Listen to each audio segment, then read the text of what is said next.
Welcome to Preps Insider. I'm Jim Leo with BATV, and I'm joined by Kane County Chronicle sports editor Jay Schwab and Kane County Chronicle sports reporter Kevin Drewley.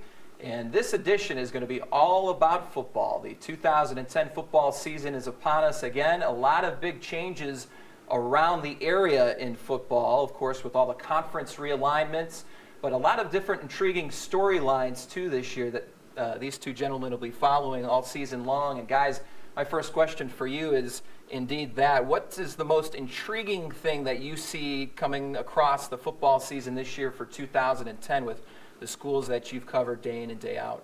Kevin? Jim, for me, I think it's Geneva. Rebuilding, reloading, whatever you call it. They have to replace 17 starters, and that's an oddity for them in recent years. They do have good guys certainly coming back on either side of the ball, but only 5 in all. I think you'll see a lot of Connor Quinn running the ball, a lot of Andrew Mariotti stopping the run. Beyond that, though, there's some question marks in camp, and just how they answer those and what they do with them is going to certainly tell the tale in their season. A lot of position battles going on during camp. I know Coach Rob Wasinski said they're not used to that, and he's still trying to figure out what that means, whether it means they're deep, whether it means they don't have the studs like they used to, but I know that they got a lot of guys that they have to figure out. Starts at quarterback, where it's between juniors Matt Williams and Ben Rogers, and Coach hasn't really tipped his hat yet, but I know a lot of guys are talking about Williams. He went to the Peyton Manning Passing Academy over the summer and a couple other combines across the Midwest, and really seems like he's ready to fill that role if he gets the chance. He's really quick, and he was a receiver last year.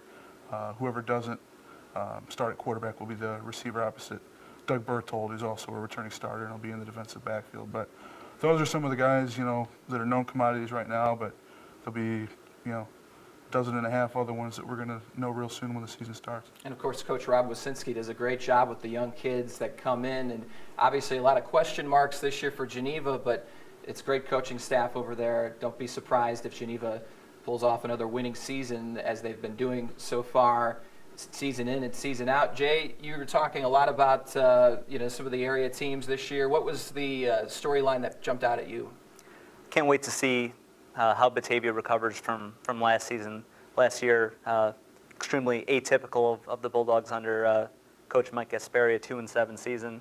That was something that I think all of us were taken aback by, and I know that they feel that the season's going to be a lot different, and they're certainly going to be older, more experienced. They're hoping to reap some of the benefits of playing some underclassmen a little bit more than they would have liked to, and so they'll be older, but offensively, I still, like all teams, have a lot of questions to answer, but the passing game was a little bit painful to watch at times last year.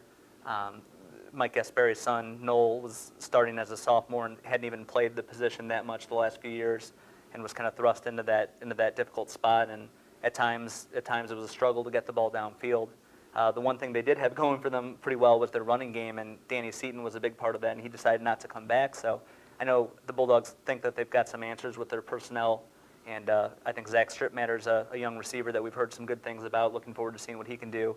But that first game against Marmion is an awfully difficult one. Even if Batavia doesn't win that game, I think it's important coming off of the year that they had last year to at least put a decent showing together and demonstrate right from the outset that this season's going to be very different from last year. Yeah, overall the schedule is a little bit more higher degree of difficulty for Batavia out of the Western Sun and into the Upstate 8 Conference. So like you said, Jay, it doesn't get any easier to start out the season playing a team like Marmion. In terms of the best teams in the area, I mean, we talk about the St. Charles schools. They're always putting out solid programs, Geneva and Batavia. But what school jumps out at you, and maybe if you had to make a power ranking list, you'd put at the #1 spot? Kevin?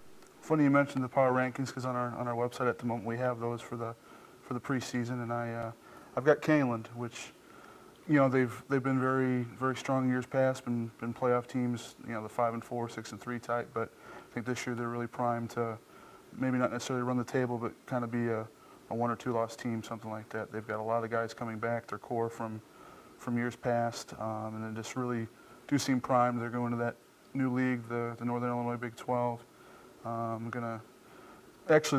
Everyone talks about the travel with that league. The furthest trip they make is to Huntley in week 2 for a non-conference game. But they really seem to be sticking out. They've got Joe Camilleri back at quarterback for a third year, a couple wide receivers back. They're going to run that spread offense. That's what they do. But I know that they've also tried to commit to running the ball more and to enhancing their depth on that side. Jimmy Boyle's back at defensive line. He'll only be playing defense this year. But really across the board, a lot of guys who contributed as juniors last year who are back as seniors and looking to go deep.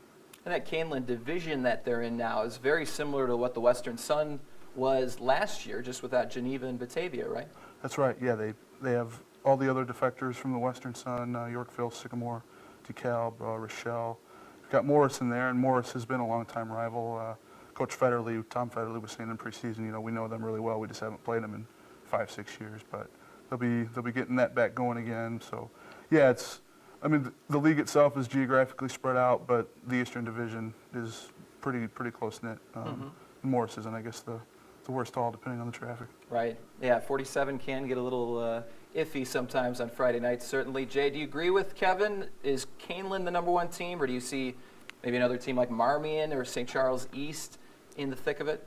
Yeah, usually when we're talking about who's going to be the best team going into a season, it's almost invariably a Tri-Cities team, just the size of those schools and some of the programs and the traditions there. But yeah, I think Kevin's right. Caneland and Marmion probably the two teams that both had quite a bit of success last year, then returned the most from those teams.